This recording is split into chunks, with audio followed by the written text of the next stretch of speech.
Hello and welcome to DeFi 2.71 podcast. My name is Seraphim and today we're going to be chatting with Simon, CEO and co-founder of Voltz Labs. Hey guys, welcome. We're here with Simon, CEO and co-founder of Voltz Labs. Hey Simon. Hey, super nice to be here. How's it going? It's good to have you here. Could you perhaps tell us a bit more about your background? How did you get into crypto in the first place? What led you to this point in time, point in your life? Yeah, sure. I mean, the funny thing is that I was originally supposed to have nothing to do with financial services. I'd got into university to go study architecture. And it's kind of one of these things where you look back and you realize how an experience affected the decisions you made. And for me, that basically was, I was playing rugby, 18-year-old in Australia, and I couldn't get a job. And that wasn't because I didn't have any experience. It's actually because it was the middle of the global financial crisis.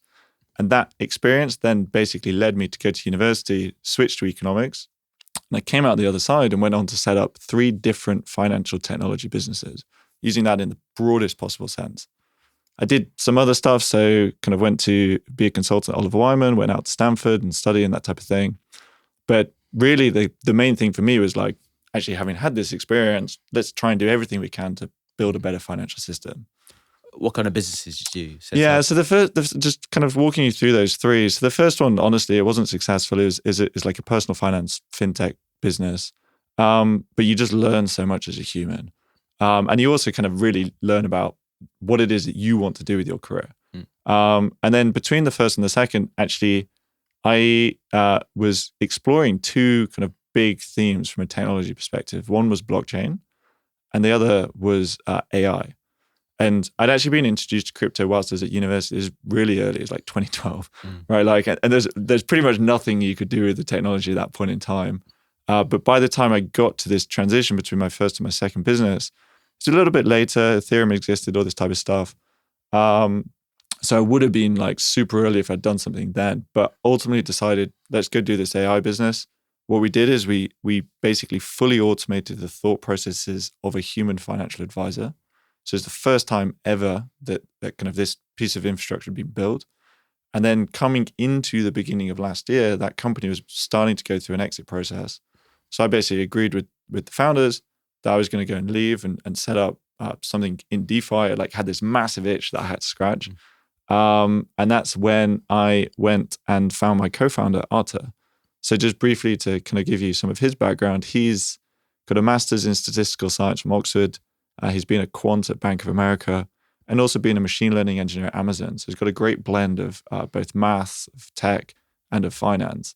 And he and I then set out on what we would describe as a mammoth research task, right? To really try and unlock what we felt would be the next 0 to 1 innovation that's required to move the whole space forwards. Cool. It seems like you both have a bit of an AI background, it seems, right? Well, it's more just tech, super interest in all things technology related and anything. It happens so many times through history where you just have a kind of a new breakthrough technology that emerges, and then the things that you can do with that technology just kind of vastly change the way that you can think about what you can build and create in the world. Yeah, like DeFi. DeFi, and exactly. And I think if you look at those 2 fields, actually one of the things for both myself and Arthur actually, and Arthur's Russian, so he's a Russian national, so it's kind of easier for him to use this language. He talks about the fact that AI is increasingly becoming communist, right? It's kind of it's being used as a way of basically solidifying your position in the market and restricting other people from getting access to that technology, which doesn't feel right. And that pushed, it's not the only reason, but that is one of the reasons that it pushed both of us towards kind of going into blockchain, where it's actually the polar opposite. It's all about building stuff that's open source, it's composable, it's going to be used by or it's got the opportunity to be used by everybody in the world. And what you're doing with your career, right, in that instance is transformational relative to if you're working in an AI business and you're basically just maintaining control over something that's centralized. It's actually interesting. Very rarely people make that observation that AI and crypto in general are very different. Actually, they're in fact opposites. People don't make that connection usually because AI is a very centralized concept of one thing deciding for everything, right? Like that's how they do it in communist countries, I guess, right? That's why they're betting so much in AI. So one decision maker, and DeFi is completely the opposite, right? It is completely the opposite. And I think what's really interesting is that if you kind of really zoom out, like these are the two big, from a technical perspective, the two big macro trends going on at the moment. Is there a version of the future where they actually merge, right? And I think it will happen inevitably. But if you start to have AI-based systems built on the blockchain, right, and what that enables is actually starts to become quite interesting. Yeah, definitely. I mean, that's like, if you watch Terminator, that's like your like edge case risk.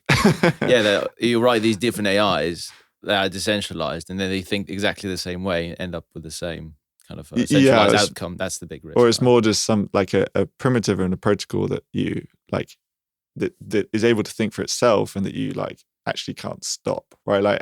But that's I don't see that happening anytime soon. Let's hope not. At least next 5 years, at least. Let's just. Yeah, I think the outlook really is like the truth is, when those two fields do merge, I think it's going to be kind of create a lot of good for the world. Technical breakthroughs, more often than not, they do lead to like extremely positive outcomes for the whole of society. Yeah, agreed. Let's come back to that, but before that, let's talk about Voltz. Like, what is Voltz? What was the journey like? Like, tell me everything. Yeah, so Archer and I, we set out on what we describe as like a kind of a research like period, and we have deliberately always taken a research focused approach to everything we do. And what that looked like is it is 6 months in total. The first 3 months is very much the macro level. So kind of looking at where DeFi is today, where we think DeFi needs to get to in order to become the financial system for the whole of the world, right? And what is the next 0 to 1 innovation that's required in order to move the whole sector forwards? And what we landed on is that the next pillar that's really needed in this system is interest rate swaps, which may seem obvious for people that now look at it, right, and see what we're doing, but at the time it really was not obvious at all. And like, I guess just to point to the macro opportunity there, if you look at traditional finance as an example, there's a quadrillion of notional exchange each year. It's like cartoonishly large. And it's that large because it supports such a wide spectrum of use cases, from risk management through to speculation, through to the construction of many different products, both for corporates and actually for retail. And for people who are not kind of financial, whilst you might not know what an interest rate swap is, actually there's a reasonable chance you've interacted with a product that uses it, but you just haven't realized. So if you ever had a fixed rate savings account or a fixed rate mortgage, what's actually happening in the background is there's kind of real low-level capital markets infrastructure, which is interest rate swaps, being used to package up that product such that you can use it as a consumer. Could you explain to the audience a bit what an interest rate swap is in a simple way? Yeah, so kind of in a kind of simplest form, basically enables you to exchange one rate of return for another.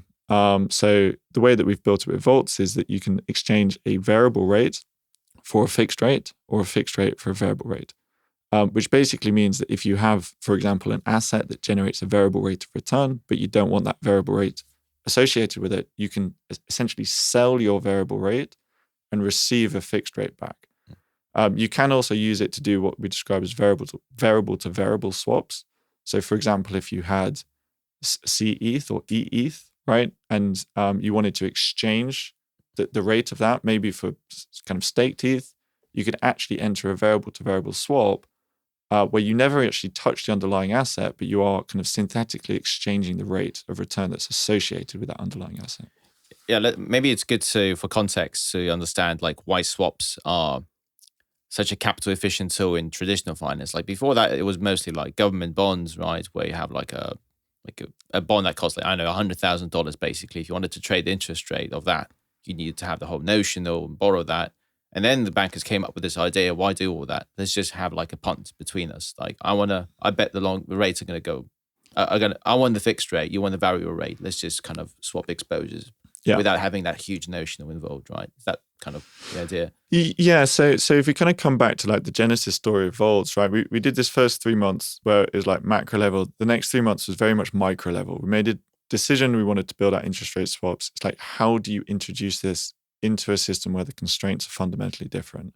And I guess the key thing there, if you compare it to traditional finance, right? For the most part, this has changed a little bit, but for the most part, in traditional finance, you have counterparty risk. So I enter a swap with you, right? And I'm basically expecting you to be good for your side of the deal, and I'm expected to be good for my side of the deal. In DeFi, obviously that doesn't work, right? So you have to basically think from first principles, exactly what we did.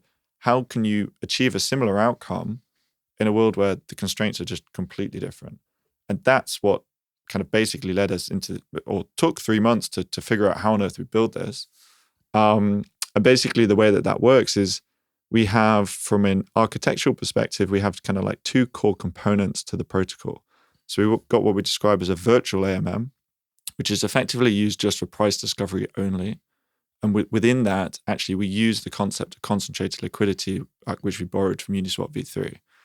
And then separate to that, we have what we describe as our margin engine, which I often describe as like the beating heart of the protocol. It's responsible for actually like the kind of holding the physical assets. It deals with liquidation events. It defines the margin that you kind of can trade with as a trader. It basically does everything other than what the vAMM does, which is basically acting as a price oracle. And the net impact of all of that means that as a trader, you can trade with leverage, right? Which is incredibly important when you're trading rates. And as a liquidity provider, you can obviously use concentrated liquidity, which is more capital efficient. So you add all of that up together, and the actual kind of primitive is around 3,000 times more capital efficient than alternative structures. And if you were to ask me kind of where I think DeFi is going at the most macro level, we've had a lot of innovation that's taken place so far, which has not necessarily been capital efficient, but DeFi is now starting to move to this place where, capital markets are supposed to be capital efficient. And a lot of the new innovations that are coming through, which I think are going to drive the next wave of growth, are ones which are extremely capital efficient, which is a key like design criteria that we were working towards whilst we tried to kind of design Volt's protocol. Right. Before we get into the nitty gritty of the protocol, the DeFi ecosystem, how would it benefit from interest rate swaps in general, or fixed income? Like, what's the biggest use case, you think? Yeah. So, well, I think there's a wide spectrum of use cases. And I think at the most macro level, the way that we often describe it is that in order to serve the financial needs of the whole of the world, right, like you need interest rate swaps to exist, right? As of today, we basically have variable rates for the most part. There are some fixed rate protocols, and we can obviously talk about that, which are a little bit siloed. But in order for us to start kind of like packaging up products like fixed rate mortgages, or even like structured products for corporates, or even to enable corporates to start hedging risk on chain, right, such that DeFi as an ecosystem can serve the financial needs of the world, we need interest rate swaps to exist.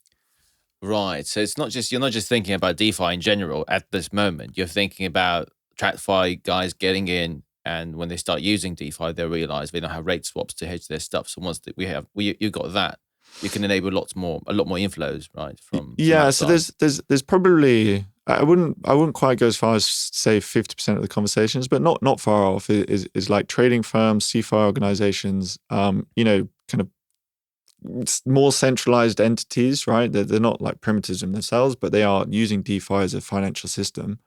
And they come to us and they say, hey, there's no way of me hedging risk on chain, and you're building this. And yeah, I mean, like our fundraise, obviously lots of fundraisers go mad in DeFi. Our fundraise went particularly mad because there's a lot of these institutions like, we need this to exist. I see now. I see. So it's like you're some sort of a centralized service provider that provides fixed rates. And how do you go into DeFi to get those rates, and then to hedge, you have nothing, so there's no way to hedge, basically trade your book around, right? Yeah. So like just a real simple example is you've got a CeFi organization, it promises fixed rates to its consumers. It then deploys that capital into DeFi where you can only get variable rates of return. All of a sudden you got on your balance sheet, you've got a liability mismatch, and there's no way of hedging that away. But with Voltz, you can now all of a sudden do that. I see now. I see. This is pretty cool. I see. That's true. That's one use case. And I think this is the thing with interest rate swaps as a primitive. It's it's a super low level building block of any financial system. And we expect that obviously to be the case in DeFi because it supports and enables such a wide range of use cases. And what we really expect to happen is there's kind of like two sides to it. There's CeFi and trading firms, which we expect to start kind of coming in and using Voltz for both speculation and risk management. But on the other side, and this is where we really do spend 50% of like our time talking to people, is it's acting as a super low level primitive that will enable people to construct a whole bunch of new products in DeFi. Okay, cool. Yeah, I think that's a great point because, I mean, you could argue that you can reach critical mass with speculators alone. I mean, crypto essentially, or most instruments initially were for speculation, but I feel like hedging activity, stuff that it's underlying, the underlying primitive or structured products is something a lot more sticky. And it seems like you're addressing this because that's what the firms actually need to hedge, not just to punt around. Yeah, I think we get it. We get a lot of people coming to us with various different use cases, but being able to hedge risk on chain is definitely one of them. Right. So when do you expect this to become like I mean, fixed income protocols already have started to kind of become prominent, right? So you have Notion, we have Element, you have other guys. What do you think? Like, I mean, they obviously are pioneers as well in their space, but what do you think kind of is lacking so far in DeFi in terms of rates? Is it capital efficiency or there's something else, composability? Like, yeah, I think so. So all of just the headline is that us as an industry, right? We need lots of innovation across lots of different areas, and I think kind of what these guys are doing in their own respective areas is actually genuinely kind of brilliant, and we have enjoyed watching those guys grow. That said, there's various different kind of innovations that are required for the whole system to be able to kind of function as the financial system for the whole of the world. I think what's missing and what's coming with Voltz is the ability to have something which is super composable, it's super capital efficient, and it supports a real wide variety of use cases. Because turning an asset into a fixed rate asset is one small use case that exists with Voltz. But there's a much wider set of use cases beyond that. Could you talk about these use cases beyond the fixed income stuff? Yeah, so I think obviously we talked about speculation, we talked about kind of risk management. One that kind of goes beyond that is like being able to basically use Voltz as a way of reconstructing the rate that you get on an underlying asset. So if I give an example of this, imagine you have kind of ETH in a borrow-lend protocol. It could be Euler, of course. It could be Compound. I'm going to use Compound because they don't support staked ETH at the moment, and I know that you do. But imagine you got your ETH in. We'll have wrap staked ETH. You'll have wrap staked ETH, right? So imagine you got ETH in Compound. You're borrowing against that, but the kind of CETH rate of return you don't like, right? So you want to get your staked ETH rate of return. What you can actually do with Voltz is just by depositing margins and never actually touching your underlying assets, you can synthetically swap your CETH rate for a staked ETH rate of return. At which point, you've basically used Voltz as a primitive to reconstruct the rates you're getting on these underlying assets without ever actually touching them. So let's get into the mechanics of Voltz. How does it actually work in terms of who's underwriting this risk? What are they doing? Are they hedging underneath? Are they just passively sitting there? Like, how does the underwriting process work? Yeah, so the mechanic of the AMM is similar to Uniswap v3 with some key differences. So you basically have three agents that operate on Voltz protocol. You've got kind of two different types of traders. So you've got what we describe as a fixed taker, where you're essentially selling a variable rate in exchange for a fixed rate. We've got a variable taker, where you're essentially selling a fixed rate in exchange for a variable rate. And then you've got liquidity providers, who are basically facilitating trading taking place on either side of the market. And the way that it works is the protocol is generalizable to the point that we can create a pool on top of any asset with a variable rate of return. So imagine if you have DAI, for example, it generates a variable rate. We create a pool on top of that. And what then happens is, from a liquidity provider's perspective, and what's super interesting is if you think about your rates on DAI, right, your fixed rate is going to be in DAI, your variable rate is going to be in DAI. So as a liquidity provider, in order to create either side of the market, you just have to deposit one asset which is DAI, to create both sides. So as a liquidity provider, you no longer have the concept of impermanent loss. It's replaced with other risks, but you no longer have that as a concept. So it's completely synthetic, essentially. You provide DAI, that's the margin. It's all completely synthetic, yeah. So even as a trader on either side, you just deposit margin in order to trade. Right. And you provide for a specific range, let's say, what are we looking at? Like an interest rate range? Yeah. So if I talk through an example, so the vAMM defines the fixed rate relative to the variable rate of the underlying pool. So as a liquidity provider, if I think that the majority of trading activities can take place between 5 to 10%, I deposit my liquidity within that tick range. And then what happens is if you just play this through, so a fixed taker comes in, they kind of want to trade away the variable rate associated with eDAI in exchange for a fixed rate. They deposit margin, and then they trade a set amount of notional, right? So basically we have an on-chain margin engine that defines the leverage you can trade with. So they trade a set amount of notional, and they initially use the liquidity provider's liquidity to basically enter into a swap. But then imagine a variable taker comes in and trades the exact same amount of notional, and the price is still at the same point on the vAMM. What that actually does is it nets off those two positions. So the liquidity provider's liquidity then effectively gets released from that swap and goes back into the vAMM to continue to collect fees. So it's like the liquidity providers are like the temporary liquidity if it's a one-sided market. So if it's a two-sided market, they don't do much. They just collect fees. If it's a two-sided market, yeah. So the way that a liquidity provider makes the most money in terms of fees is they basically want balanced trading activity on either side, at which point their liquidity is continuously getting recycled such that it's just collecting fees. But what if it's one-sided for a long time, let's say?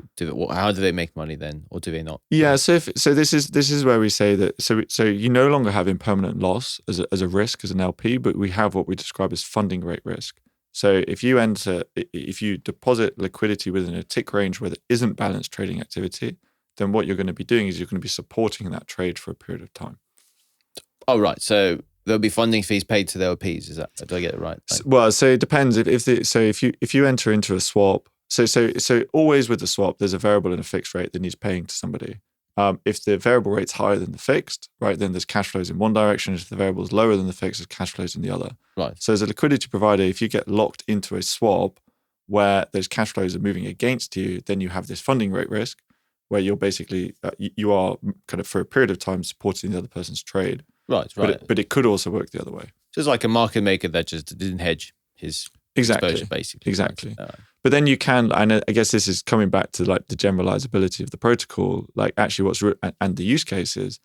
What's really interesting is you can start to use V3, right, with tick ranges to do all sorts of kind of like interesting or construct all sorts of interesting products like caps and floors, and you can even start to replicate kind of specific option payouts, right? Right. I think that's interesting because I think Guillaume from Panoptic, he came up with this idea that you can kind of provide liquidity as ticks and basically replicate options portfolios, right? Options payoffs. And this basically creates swaptions markets in essence, right? Exactly. You can start hedging things that way. Exactly. So the and again, like this is where I come back to the use cases of Voltz. Like this is a really wide spectrum. You've got all of these kind of like so-called simpler products, right? The simplest of which is you just want a fixed rate of return on your eDAI.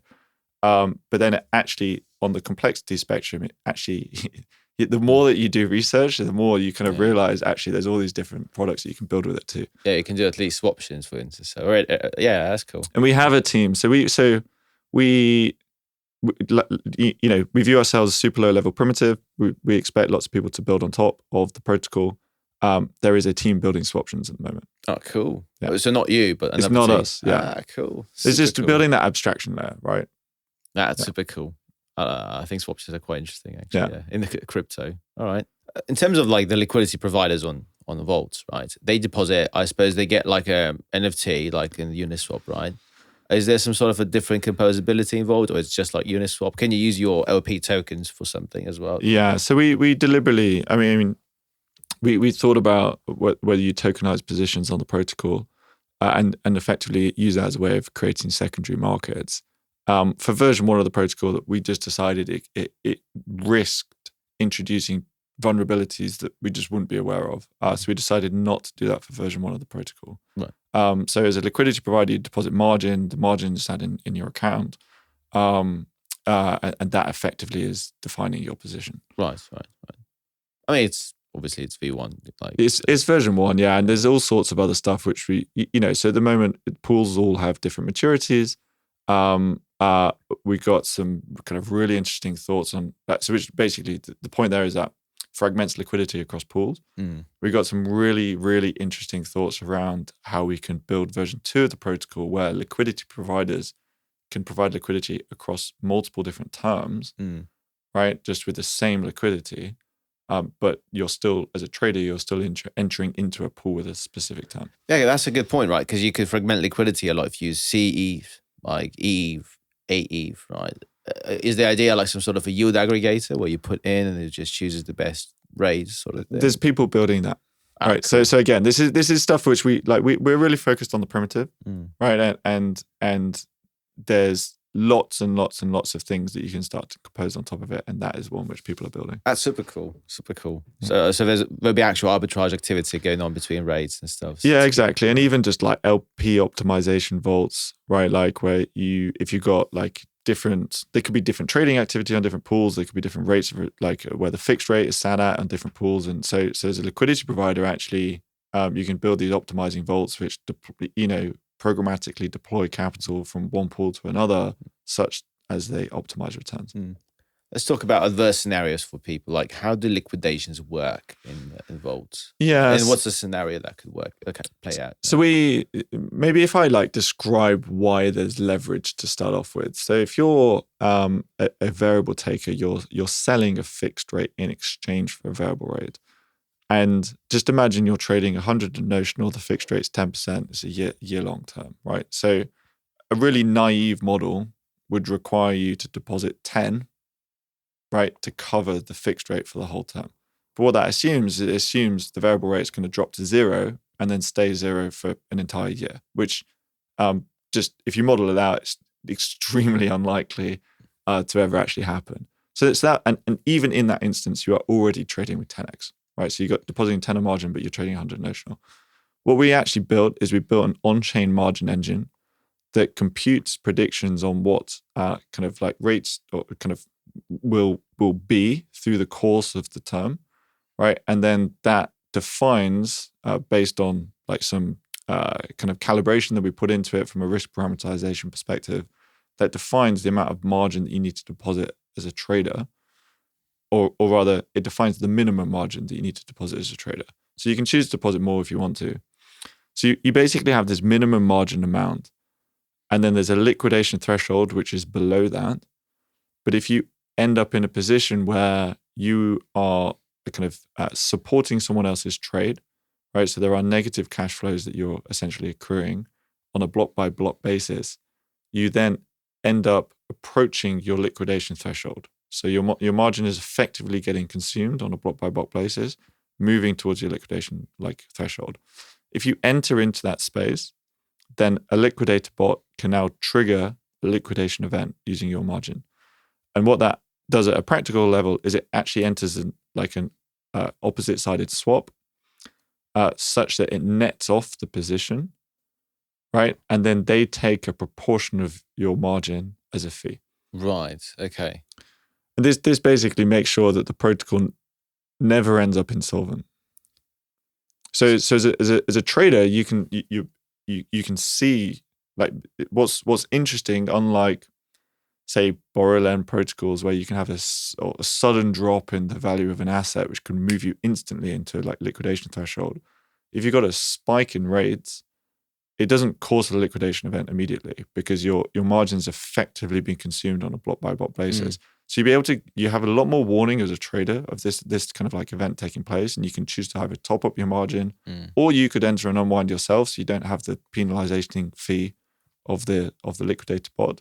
But if you don't do that and it enters liquidation like kind of zone, then a bot can trigger a liquidation event. Just so I understand, the liquidator takes on the position and then takes the opposite side to net them off and takes a bit of the margin. Is that Yeah. right? So if you play it through, so your variable, whether you're a fixed taker or a variable taker, right? If you're on one side and then you enter on the other side, your variable's always going to net off, right? So the only thing that can be different is your fixed taker positions, because the price could have moved from when you entered versus the point that you trigger an unwind, right? So there's going to be a proportion of cash flows from a fixed perspective, where either that's going to be in your favor, at which point you can just enter the unwind, it's really easy, or it can have moved against you, at which point there's going to be like a set amount of cash flows that you need to support until the end of the term, right? But your margin, it's kind of structured so that the liquidation zone, right, means that your margin is always going to be able to support those kind of like net cash flows, Right. At which point your margin's used to do that and trigger the unwind, and the liquidator bot gets a proportion of the kind of like original margin as well. So you're left with some margin, like after a liquidation event, or you can be left with some margin after a liquidation event, but the rest of your margin has been used to support the unwind and pay the liquidator bot.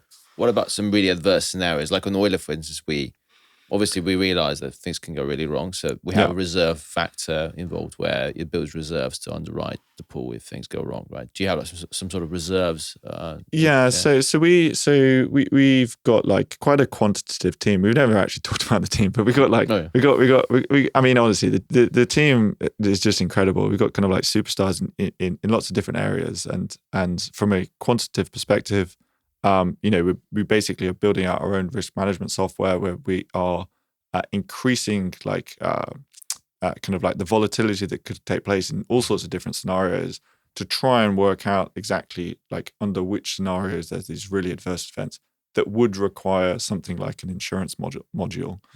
And that calibration of the parameters is something which will happen on an ongoing basis for pools. But once we're on testnet at the moment. Once we've completed kind of all of that work, we're going to make a decision on whether or not an insurance module is even required. But yeah, it's something which we could kind of very easily do and plug in. But right now we don't believe it's required. Right. Yeah, let's talk a little bit about macro, like some perspectives. Like at the moment, as you know, rates are set by the Fed and central banks. They decide what interest rates are, right? In DeFi, it's not the case, right? So if you had ETH rates, they're completely set by the market. No one can just come in and just say, these are what the rates are going to be like, right? So it doesn't seem to matter now, but let's say 10 years from now, people have metaverse mortgages and all sorts of things that exist there, and they're going to be based on, let's say, Ethereum. How do you think a world would look like where rates are set by the market in DeFi? Like, what would that entail if there's no one who can control them like the Fed does?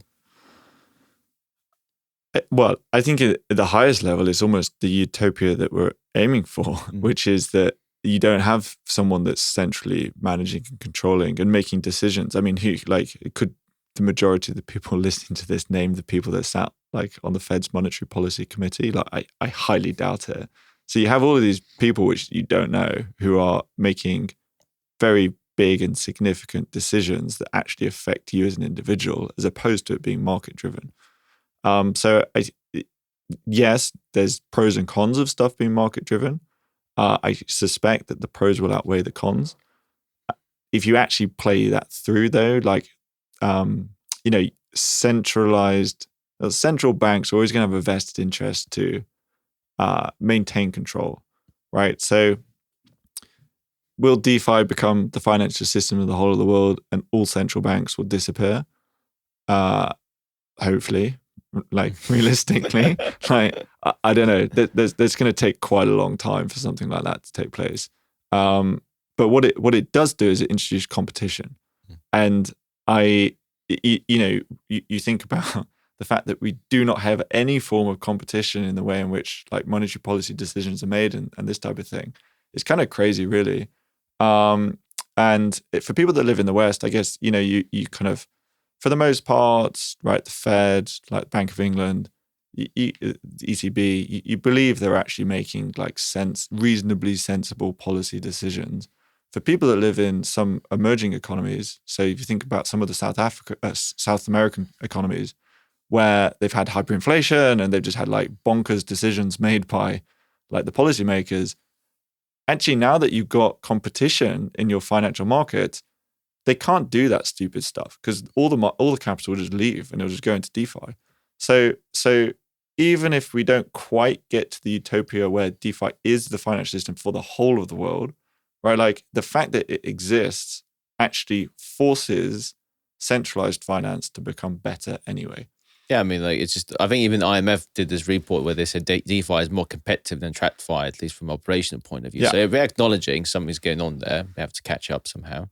Yeah, actually, I don't think central banks will go away, but there's a reasonable kind of case to be made that something's going to change. For instance, like, well, I'm not saying we're going back to the gold standard, but one way of influencing DeFi rates will be to like, or let's say inject liquidity or withdraw liquidity, maybe buy ETH, withdraw ETH, and actually do open market operations like emerging markets do, where they can't issue dollars, but they can try to influence their local markets by having a dollar supplies, dollar reserves. Yeah. So maybe there's a scenario where central banks are going to start acquiring ETH because that's the underlying DeFi interest rate kind of asset, right? Yeah.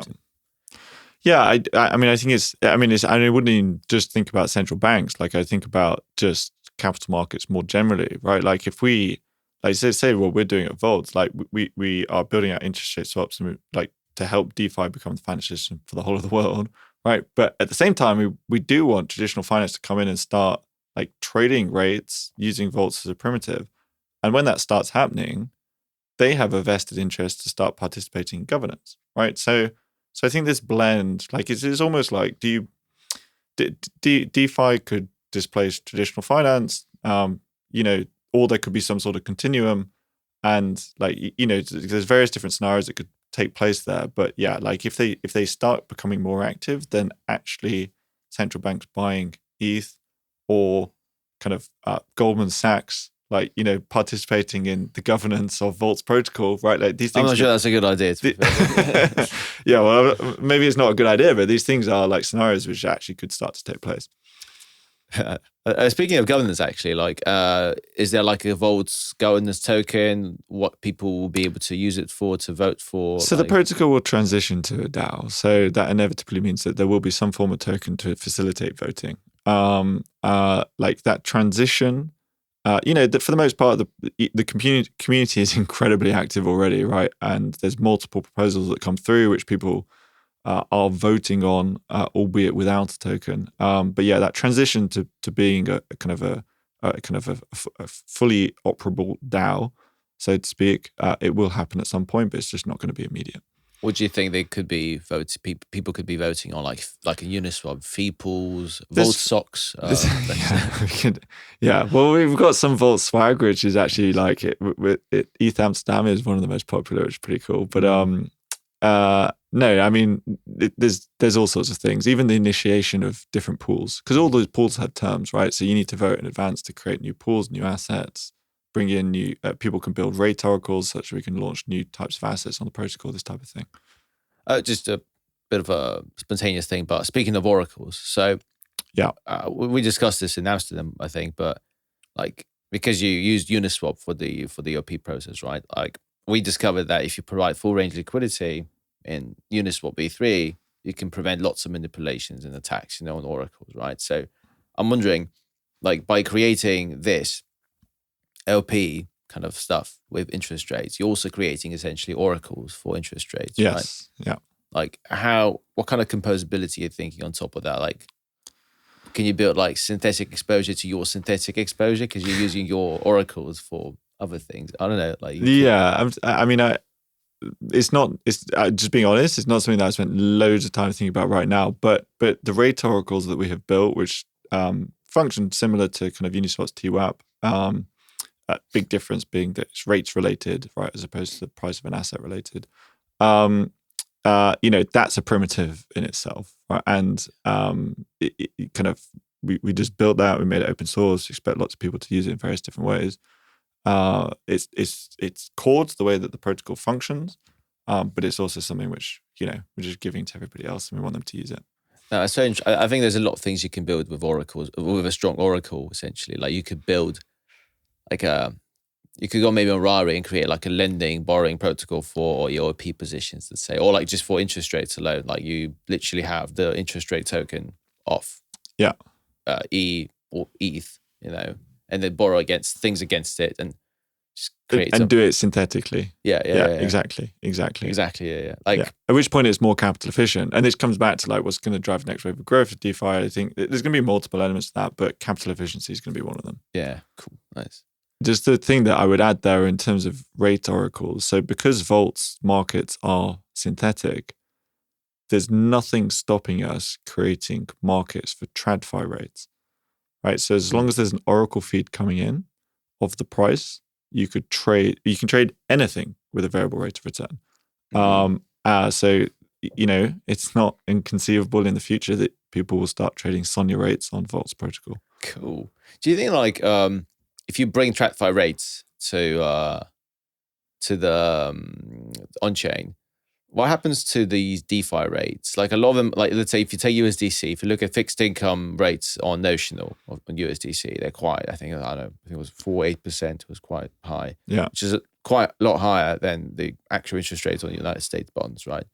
If you were to bring TradFi instruments to DeFi, who's going to drag? Like, are DeFi rates going to come down, or the TradFi rates are going to go up? Well, I think there's going to be a lot of arbitrage opportunity for a lot of people that know what they're doing. Yeah. I mean, that will exist anyway, right? And I think actually with the introduction of a kind of synthetic rates market into DeFi is already going to start to present arbitrage between your A DAI, your C DAI, your E DAI. All of these have got different rates of return, and you can start arbing them. But yeah, when TradFi rates come into DeFi, there's going to be a huge amount of arbitrage opportunity. Yeah, it could be the end of high interest rates in DeFi as well, right? Because it would just drag everything. I mean, or maybe the other way. Maybe we can drag the United States yield curve up in this. Yeah, well, at the moment, that's like going crazy anyway. But our CEO, Brandon, who used to work for 10 years in New York Fed, is probably laughing at this. Like, yeah. Guys. All right. So what's next for Voltz? What's the next step? Mainnet? Yeah, so we're on testnet at the moment.